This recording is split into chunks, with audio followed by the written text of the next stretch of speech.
Voel jy ook soms of jy so min van God weet, terwyl hy die fyn lyntjies van jou handpalm soos sy eie ken? En het jy ook al, soos baie van ons, arm gevoel oor jou eie kennis van die Bybel en van God? Veral as ons hoor met hoeveel gesag, ingeligte geleerde en woordsle mense van hom praat. Dit kan 'n mens nogal soos 'n geestelike kerkmuis laat voel. Totdat ons weer onthou waaroor rykdom van die evangelie regtig gaan. Om die skrif te ken en daarin te wandel is so 'n stuk lekkerte, maar sê Paulus ook in 1 Korintiërs 8 vers 1 vir ons. Ons almal het kennis hoe ons moet optree. Kennis laat 'n mens belangrik voel. Die liefde daarenteen bou 'n gemeente op. As jy dink jy weet alles, het jy nog nie die ware kennis nie. Maar as jy God liefhet, dan ken God jou en is jy vir God belangrik. Wanneer ons sê dat ons iemand ken, beteken dit dat ons lankal meer van mekaar weet as nie die ou bolangse koetjies en kalfies geselse.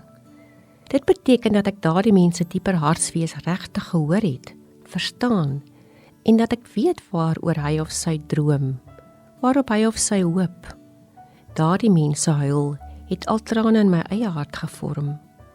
Hulle lag het ook vreugde in my aangesteek, want ons het tyd by mekaar deurgebring. Ons het verby mekaar se wimpers en strikdasse gekyk en die ander een se siel regtig raak gesien.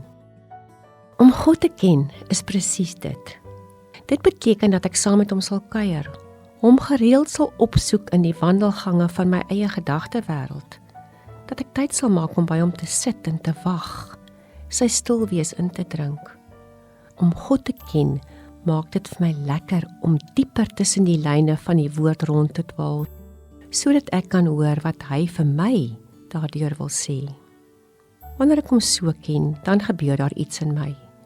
Dan word die weet van 'n rykdom van diep verstaan van God, van raaksien van sy onbeskryflike liefde vir my en ander.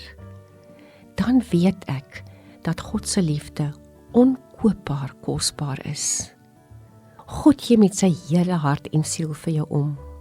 En wanneer jy tyd met hom deurbring, dan beleef jy dit, dan voel jy dit, dan weet jy dit, en dan leef jy dit. Kom ons bid. Wie is ek, Here, dat U my wil ken? En dat U wil hê dat ek U sal ken?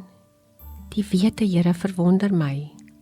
En ek besef ek mis so baie, omdat ek nie genoeg tyd maak om by U te sit nie. U hart se liefde te hoor en U wysheid te ontvang nie.